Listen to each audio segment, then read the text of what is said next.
헤어진 연인 등을 대상으로 한 스토킹 범죄가 끊임없이 발생하고 있는데요.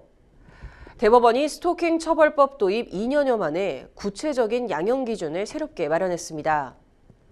스토킹 기간이 길면 가중처벌하고 수법이 악질적인 경우에는 원칙적으로 징역형만 선고하기로 했습니다. 자세한 내용 신예린 기자가 전합니다. 직장 동료였던 여성 영무원을 스토킹하고 불법 촬영하다 징역형을 구형받자 지하철역 화장실에서 보복 살해한 신당역 살인 사건, 헤어진 여자친구를 스토킹하다 경찰에 신고를 당하자 직장에 찾아가 흉기로 찌른 이른바 부산 몽키 스패너 사건까지 사회적 공분을 일으키는 스토킹 범죄는 해마다 끊임없이 발생하고 있습니다. 경찰청 범죄 통계에 따르면 스토킹 범죄 발생 건수는 지난 2021년 1023건에서 2022년 1545건으로 10배 가까이 늘었습니다. 지난 2021년에는 스토킹 처벌법도 도입됐지만 상황은 크게 달라지지 않았습니다. 스토킹 범죄에 대해 구체적인 양형 기준이 없어 대부분 솜방망이 처벌에 그치기 때문입니다.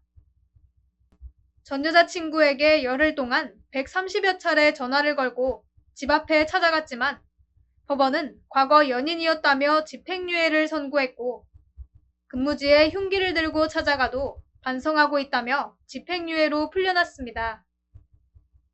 실제 2021년 10월부터 지난해 6월까지의 양형 통계를 보면 스토킹 범죄 사건의 80% 이상이 재판에서 집행유예 이하의 처벌을 받은 것으로 나타났습니다. 신당역 살인 사건에서도 뭐 이게 없다, 양형 기준 없다 이제 이렇게 해서 좀 이거는 아니지 않냐? 이게 뭐 충분한 사례를 떠나서 양형위원회에서 적극적으로 이거는 생각을 하시고 스토킹 처벌법에 대한 양형 기준을 최소한이라도 저는 만들어야 된다고 생각합니다. 좀 그런. 이에 대법원 양형위원회는 스토킹 처벌법이 시행된 지 2년 반 만에 구체적인 양형 기준을 마련했습니다. 일반 스토킹은 최대 징역 3년, 흉기를 소지하면 최대 5년까지 선고합니다. 특히 흉기를 소지하고 수법도 악질이라면 원칙적으로 징역형을 내리기로 했습니다.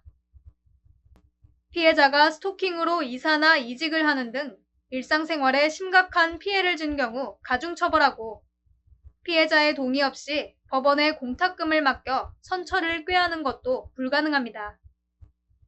다만 피해자가 처벌을 원하지 않을 경우에만 벌금형을 내릴 수 있도록 했습니다. 새 양형 기준은 오는 7월 1일 이후 재판에 넘겨지는 사건들부터 적용됩니다. 피해자와 그 가족들에게까지 씻을 수 없는 상처를 남기는 스토킹 범죄. 2차 가해의 위험도 큰 범죄인 만큼 범죄 행위의 범위와 처벌 수위에 대한 꾸준한 고민이 필요해 보입니다. 법률방송 신예림입니다.